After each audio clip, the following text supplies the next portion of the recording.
Here we are today in Irwindale, California to talk about nitrous. Now anyone who knows anything about cars knows what nitrous is and what it stands for. Fun. But today we're talking about nitrous controllers. Now nitrous has been used for many years to inject horsepower into the engine, but the secret to good quarter mile times is control. So today we're putting the NOS Launcher to the test.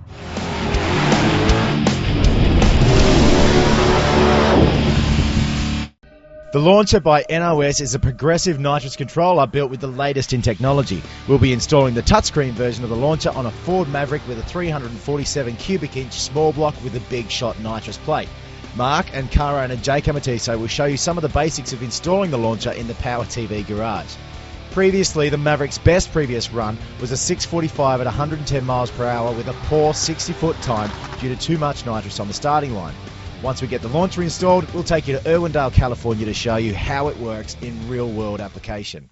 Well, Jake, thanks very much for coming on the show and being our guinea pig tonight. I've got to say, it's a pretty sweet Maverick. Thanks, Bucko. Yeah, we've been building in Fastest Street Car Magazine for the last year or so, and yeah, we've already been 645 and 110 out here at Irwindale. That was with the direct port nitrous system and a 125 shot.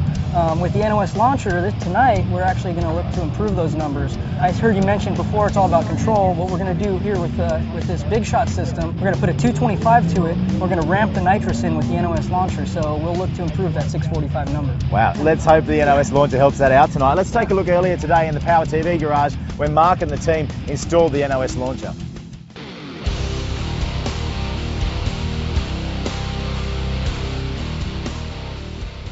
The NOS Launcher is a progressive controller that controls up to 2 stages of nitrous or 4 with an additional slave.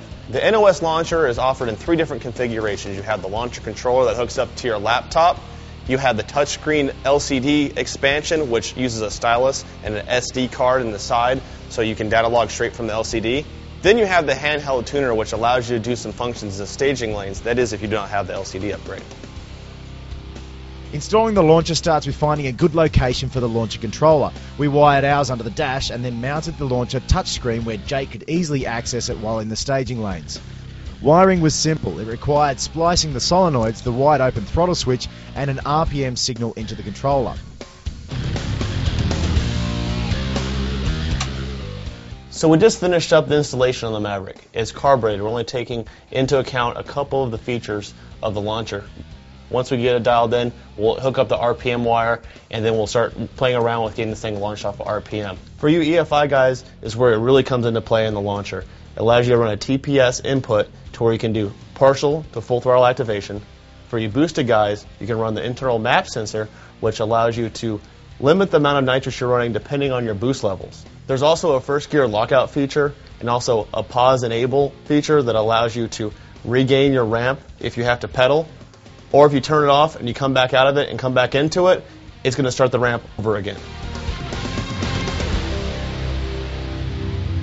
Well, now you've seen how we install the Launcher, let's go over how we've set it up for the first few passes. Now Jake, when he hits the button off the line, it's going to kick in at 30%, then ramp up to 100% over the next 1.3 seconds. Now this is all activated via the LCD screen, so if everything works according to plan, you'll see him take off fairly gently at 30% like I said, and then picking up rapidly as it hits its full 100% by the 1.3 second mark. Now this is all linear, but that, as I say, can be changed just by using the LCD screen.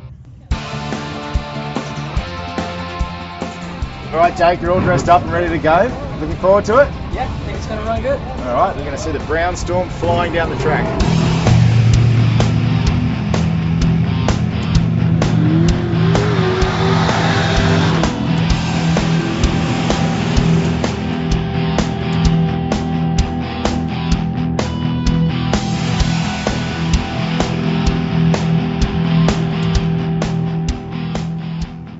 We're back in the pits with Jakey boy. Tell us, how did this run compare to last week's? You could tell it was a lot quicker.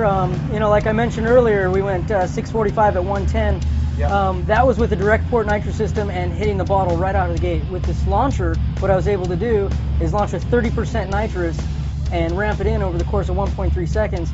The car felt great. It launched real smooth and soft, and then you could really feel the 225 come on, about 1.3 seconds into the run. Able to run a tenth quicker in my 60 foot, a 146 60 foot, as opposed to like a 152 is what we're doing with the direct port. So with a little bit more tuning with the launcher, I feel like we can extend that ramp a little bit further and ramp the nitrous in even smoother, maybe get the 60 foot down a little better and not hurt my mile an hour. Because we actually went the same mile an hour, a little bit faster. So this is ideal. I mean, this is something I'm going to be playing with quite a bit. Jake picked up almost 2/10 in the 8th mile alone just by using the launcher to soften up the hit on the starting line. We've only scratched the surface of what the launcher can do. With a few trips to the track, we'll be able to use the touchscreen to dial in the launcher controller to our exact car combination and track conditions. That control is the advantage of today's nitrous technology.